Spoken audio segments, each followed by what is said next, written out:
おはようございます。僕は今長崎県長崎市に来ています。昨日ランタンフェスティバルを見に遊びにやってきました。で、今日はその2日目になります。ただいまの時刻は6時半。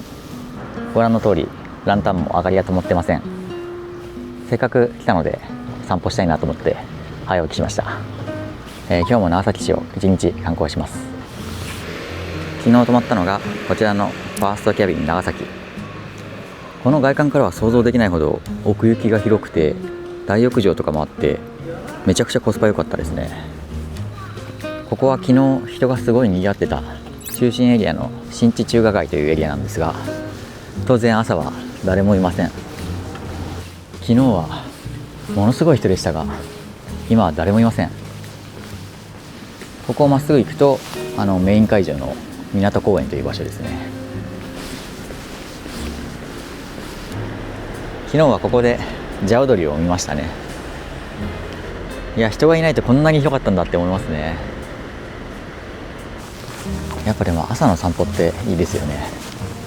この街が目覚めようとする前の静けさが好きですね。旅行先に行くと朝散歩したくなりますね。今どこに向かっているかというと、昨日行ったグラバー園のエリアなんですが、昨日はちょっと人が多すぎたのと、あと時間的になかなか全部回りきれなかったんで、昨日行こうと思ってたところに今向かってます。長崎にはオランダ坂っていう名前の坂道が結構いっぱいありますね。さあ、この閑静な住宅地の中にあるのがここです。相生地獄坂体力づくり坂、350段あるそうです。こんな感じでひたすらきつい坂道を登っていくっていう。まあここには登りません。今度来るときは長崎市の坂道巡りをしたいですね。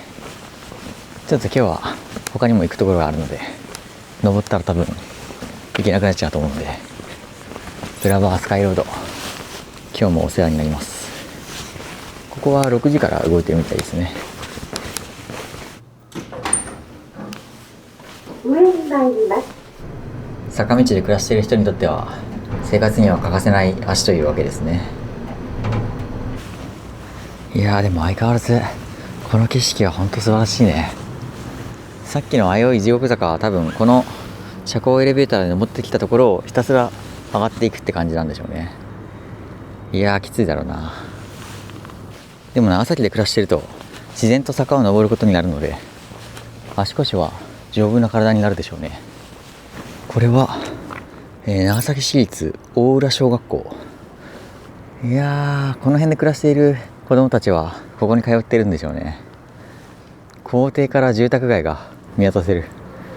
もう校庭から自分の家を指さして、あそこ俺んちだよって言えそうな感じしますね。いやー、これまたすごい坂だな。あと300メートル。いやー、きつくなってきた。さすがに結構登るな。いや、最後の坂めっちゃきつかったですね。到着しました。鍋冠山展望公園。いや、めっちゃ立派な展望台ですね。うわー、これはすごいな。いや、大絶景。そして後ろにはちょうど朝日が昇ったのが分かりますね。ここまで来るの大変でしたけど、その疲れが一気に吹き飛びましたね。あの白い橋は女神大橋っていうらしいですね。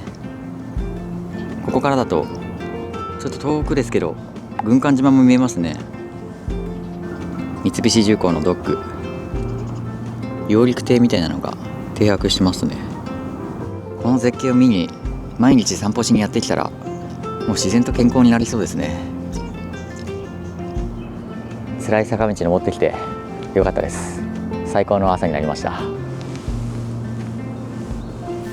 いや、正直この景色が日常っていうのもすごいですよね。あの学校に通う小学生たちはこの坂を毎日登ってるって考えると足腰めっちゃ鍛えられますよね。陸上とかサッカーとか強そう。さあ降りてきました。長崎駅に戻ってきました。まずはここで朝ごはんを食べたいと思います。駅の中にあるこちらのトランドールかな、パン屋さんでパンを買いました。でこのかもめ横丁っていう施設内にイートインスペースがあるので、そこで朝ごはん食べます。チョコデニッシュパンとキノコとベーコンのパンで、あとマックがあったんでコーヒーを買いました。長崎市やっぱ観光客多いですね。平日でも関係なく観光客めっちゃいますね。さあ今日はどこに行くかというと、長崎に来たら行っておきたい場所に行きたいと思います。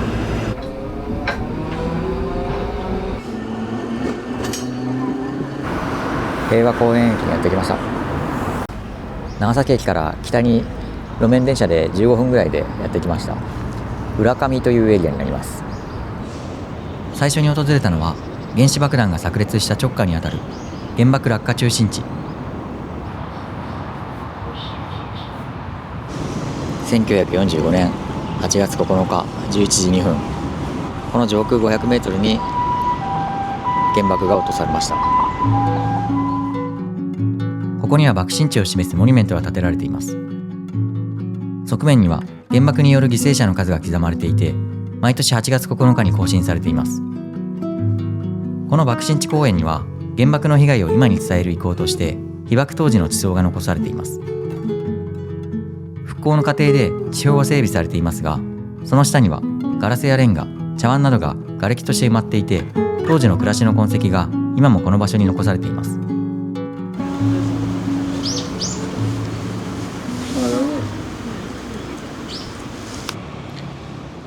原爆資料館見学していきます。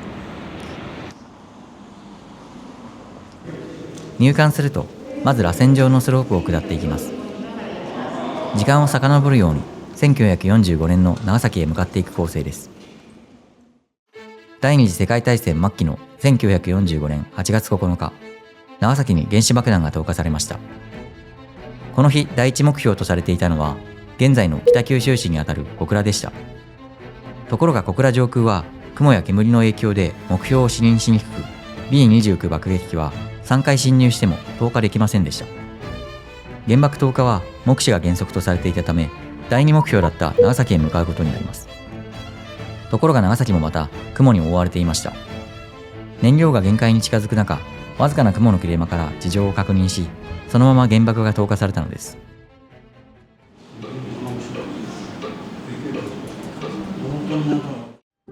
原爆資料館は大きく3つのゾーンで構成されています。最初に目に入るのは原爆が炸裂した午前11時2分で止まった柱時計。日常が一瞬にして止まったことを感じさせます。最初のエリアでは原爆投下前の長崎の街の風景が展示されています。次のゾーンでは天井の高い大きな空間で原爆投下直後の長崎の惨状が再現されています。さらに先に進むと、被爆した街の様子や熱線、爆風、放射線による被害、そして救護活動や被爆者の証言まで、写真や映像、実際の資料を通して知ることができます。最後のゾーンでは原爆投下に至るまでの戦争の歴史や戦後の核開発競争、そして現代の核兵器をめぐる状況までが展示されています。館内では原爆が炸裂した11時2分に合わせて平和を祈る音楽、千羽鶴が流れていました。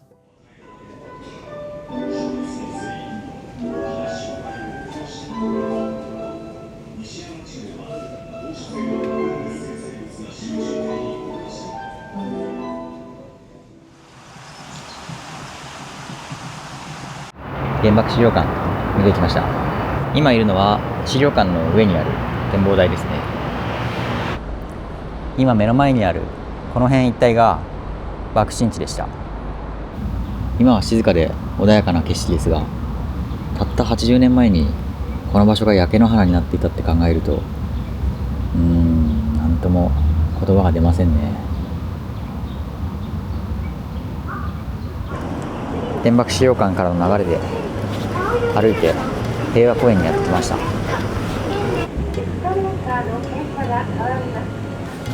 爆心地公園の北側、小高い丘の上にあるのが平和公園です。この場所にはかつて長崎刑務所の浦上刑務支所がありました。原爆によって建物は倒壊し、職員や収容者全員が命を落としました。この平和公園の象徴が平和記念像です。天を指した右手は原爆の脅威を、水平に伸ばした左手は平和を、そして軽く閉じたまぶたには原爆犠牲者の冥福を祈る思いが込められています。平和公園を含むこの一帯を歩いていると、水が大切なモチーフになっていることにも気づきます。原爆で体を焼かれた被爆者たちは水を求めながら亡くなったといいます。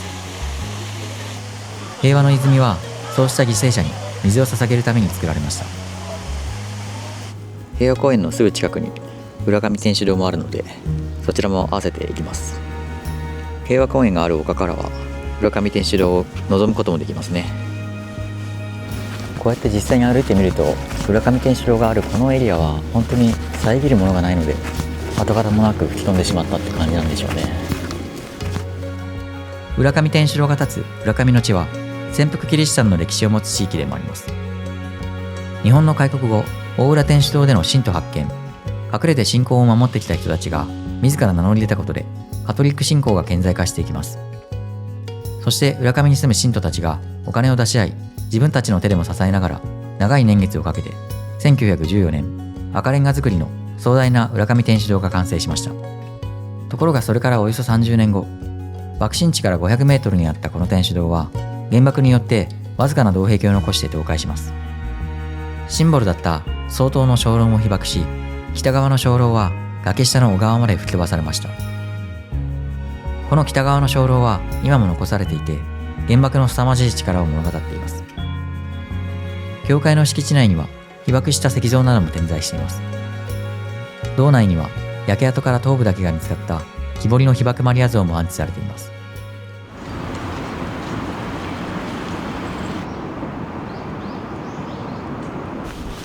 ちょうど昼過ぎになったのでお昼食べに行こうと思います。なんか原爆資料館の近くに美味しいお店があるみたいなので、そこで食べようと思います。やってきたのはこのド派手なカラーの建物、蓬莱軒さんです。お客さんがどこから来たのかをシールで貼るマップがあるんですが、日本中、世界中から来てますね。お店のコンセプトは感動する中華料理店。なんと今年でちょうど創業100周年。周りを見るとやっぱり長崎、ちゃんぽんや皿うどんを食べてる人が多かったです。ですが今回注文したのは酢豚とチャーハン。これが大正解でした。というのも口コミで酢豚もうまいぞと書いてる人も結構いて、もう酢豚の口になっていました。味に関してはこの見た目通りザ・酢豚という感じで、甘さと酸味が絶妙なバランスでした。そしてもう一つ、これも絶品でした。パラパラ系ではなくてあっさりとした美味しさで、味の濃い酢豚と最高の組み合わせでした。2品しか食べてないんですが、このお店の料理絶対全部美味しいだろうなと直感で思いました。長崎に来たらまた行きたいですね。原爆資料館近くの中華屋さん、蓬莱軒さんで食べてきました。酢豚とチャーハン、いやどっちも激うまでした。資料館を見に行った人は多分みんなあそこで食べてるんじゃないかってぐらい、本当国籍問わず人がたくさんいて、ちゃんとキャパシティもあっていいお店でしたね。平和公園エリアでもう一箇所だけ行きたいところがあって、今見えるんですが、被爆した小学校が資料館になっているところがあるので、そこに向かいます。平和公園エリアめっちゃいいですね。路面電車の駅を挟んだ反対側には運動公園があって、学生が走ったり年配の方がウォーキングなどしていい感じの雰囲気です。そして反対側には広いスポーツ施設があって、その奥には球場がありますね。サッカーコートとラグビー場が合わさったすごいめっちゃ広い施設ですね。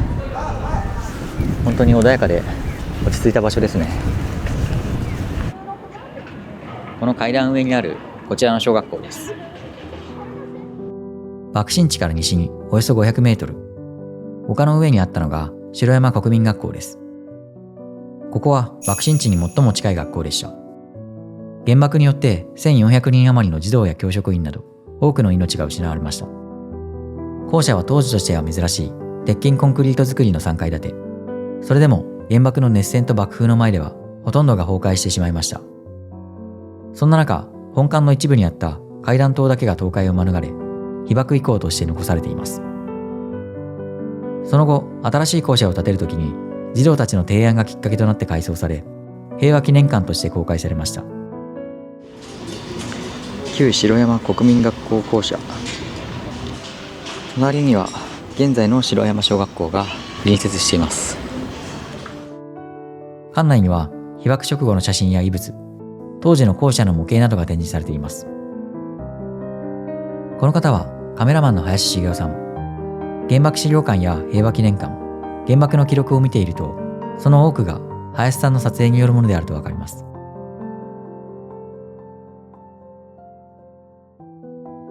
館内では城山小学校の生徒たちの平和学習も展示されています。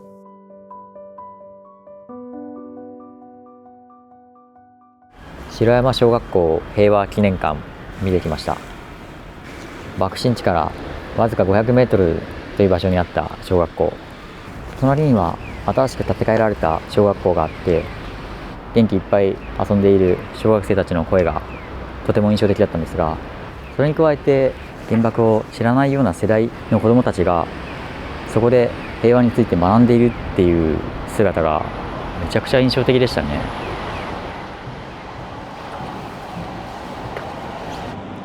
最後にもう一つ、原爆で被爆した鳥居を見にやってきました。こちらは山王神社という神社の鳥居なんですが、奇跡的に右半分だけが立って残っています。そのため片足鳥居とか一本柱鳥居とも呼ばれるそうです。山王神社の参道にはかつて1の鳥居から4の鳥居まで4つの鳥居が立っていました。ところが原爆によって倒壊し、爆風に対して平行に立っていた1の鳥居と2の鳥居だけが残されました。1の鳥居は原型をとどめていましたが、その後交通事故によって倒壊してしまいます。そのため現存しているのはこの2の鳥居のみ。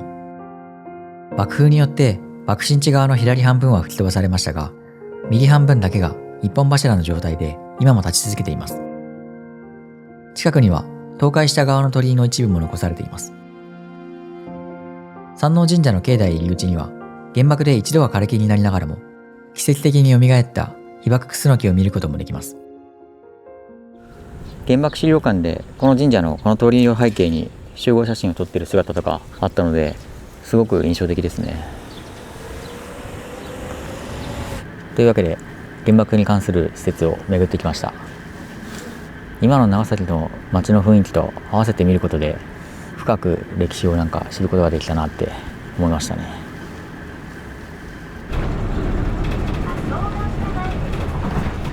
平和公園のエリアから市街地の方に戻ってきました。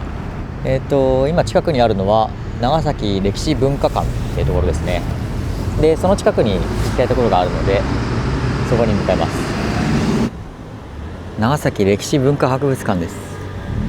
めちゃめちゃ立派ですね。びっくりしました。長崎歴史文化博物館の隣にある長崎県防空本部跡というところにやってきました。この場所は太平洋戦争中に空襲に備えて作られた防空壕です。この施設は1945年3月頃に建設され、長崎県の防空対策の拠点として使われていました。原爆投下の後、この場所から被害の第一報が国へ伝えられました。現在は戦争を伝える意向として内部が補強されていますが、当時は木材の骨組みの外側にモルタルを塗って壁が作られていました。こんな感じになってるんですね。内部は5つの部屋で構成されていて、知事室や警察部門、伝令室などが配置されていました。空襲警報が出ると、県知事をはじめとする担当者がここに集まり、警備や救護、避難対応などの指揮を執っていました。この場所は爆心地の浦上からおよそ 2.7 キロ離れています。さらに山に遮られていたこともあり、当時は爆心地の状況がすぐには把握できなかったそうです。知事室には実際にこの場所でどのようなやり取りが行われていたのかを示す記録も残されています。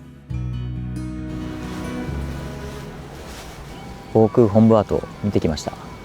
やっぱり同じ長崎市でも浦上のエリアとこの長崎市街地の方の状況が全然違うかったんだなっていうのがそのリアルに分かりますね。やっぱちょっと山があって遮るものがある分、その状況を把握するのにもラグがあったみたいで、なんかその辺のリアルなやり取りの様子が残されてましたね。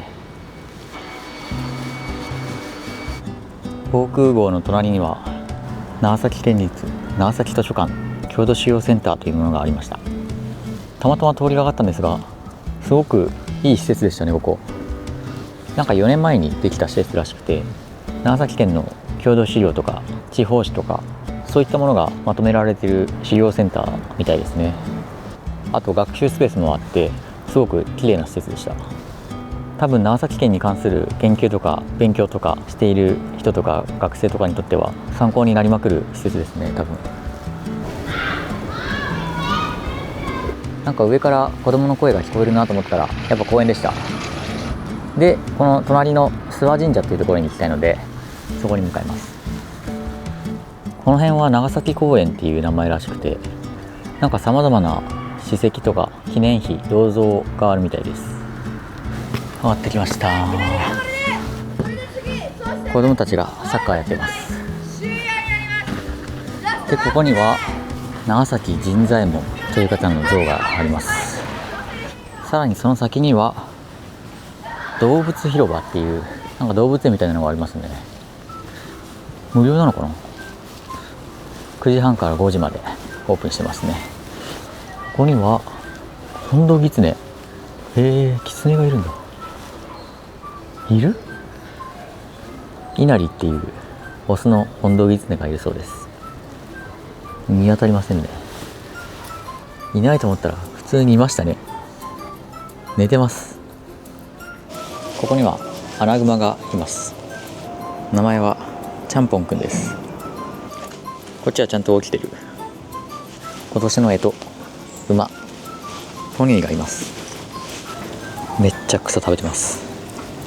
ここにはニホンザル 1,2,3 すごいね、16体の猿がいますよ。でこっちは鳥類ゾーン、キジ科の小国という鳥類がいて、トビもいる。でクジャクもいます。ここもたまたま通りかかっただけなんですが、思いのほかめっちゃ楽しかったですね。という感じで長崎公園の動物広場でした。さあそしてそんな動物広場を抜けるとようやくありました。こちらが諏訪神社です。後ろを振り返るのが怖いぐらいな急な階段です。さあそんな階段を上がってくると現れました。いやー立派ですね。今通ってきたのが大門で、今目の前に見えてるのは拝殿ですね。でその奥に本殿があるという形の神社です。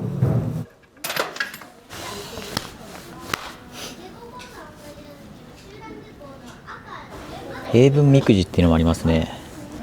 外国人参拝客がおみくじを引けていいですね。しかもなんか日本で最初の平分みくじらしいです。諏訪神社行ってきました。今歩いて長崎駅方面に向かってます。見渡せばこの坂道があって住宅が山の上にあるのが長崎ならではの光景というか、街をどこ歩いても面白いですね。ベイエリアに戻ってきました。ちょうど夕日が沈んでいい時間ですね。ここ走るのは絶対気持ちいいだろうな。そして目の前に見えているのが長崎県警の本部らしいです。なんか警察の建物っぽくはないですよね。そしてその隣にあるのが長崎県庁です。でこの2つの建物の後ろには長崎駅があるので、そういった位置関係ですね。そしてこの県庁の建物は最上階に屋上テラスがあるそうなので、そこへ行ってみようと思います。県庁の建物の目の前に芝生の広場があるんですけど、そこで学生たちがなんかフリスビーして遊んでますね。なんかそういう空気感もいいですね。県庁の1階ロビーには長崎県のパンフレット勢ぞろいしてますね。対馬から五島列島までここで入手できます。ランタンフェスティバルのパンフレットもここに置いてます。長崎県庁の新庁舎の模型があります。さっき外から見ましたけど、左側の県庁と右側の警察棟が屋上の広場でつながってます。で、この先に行くと JR 長崎駅があります。2018年に竣工したそうですね。長崎県の名誉県民の中には和尾石黒さんもいますね。このニャーガっていうキャラクターは福山雅治さんがクリエイティブプロデューサーになってやってるプロジェクトらしいですね。8階です。ドアが開きます。下に参ります。展望テラスにやってきました。展望室は外に出ることができます。長崎県庁の展望デッキからの景色です。いやーすごいね。こっちには稲佐山と山の斜面に立った住宅街で、こっち側にはマリオットホテルとかホテルらしき建物がいっぱいありますね。長崎県庁、正直このベイエリアで一番いい立地に立ってますね。ちょうど今6時なんですけど、僕が県庁に入るのと入れ替わる形で県庁職員の方がぞろぞろと退勤されてました。定時退社いいですね。目の前には船着き場があって、ちょうど今入港しますね。でちょうど港があって、でその向こうに昨日行った県立美術館がありますね。あそこからの景色も素晴らしかったですね。でさらにその奥に行くと坂の方がグラバー園とかがあるところで、そのさらに上に行くと今日の朝見に行った鍋冠山展望台とかがあります。やっぱこのベイエリアはどの場所から見ても景色いいですね。夜になってきたので、長崎の最後は日本三大夜景にもなっているあそこへ行こうと思います。駅前のバス停からロープウェイ乗り場まで乗っていきます。ロープウェイ乗り場にやってきました。ここから乗ります。まもなく山頂稲佐岳駅に到着いたします。ロープウェイ乗って皆さんは展望台の入り口までやってきました。めっちゃなんかレインボーロードみたいなとこ通っていきます。ここからでも十分に綺麗なんですが、この3層の展望デッキに登ります。こうやって螺旋状に回りながら登っていくスタイル。やってきました。稲佐山展望台からの眺望です。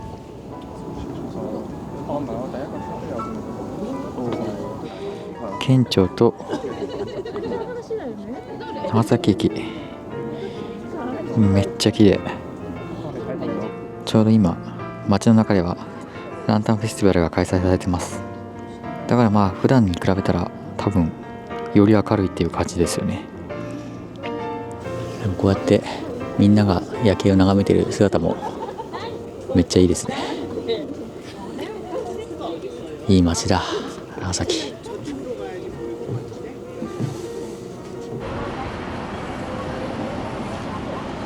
というわけで長崎駅に戻ってきました。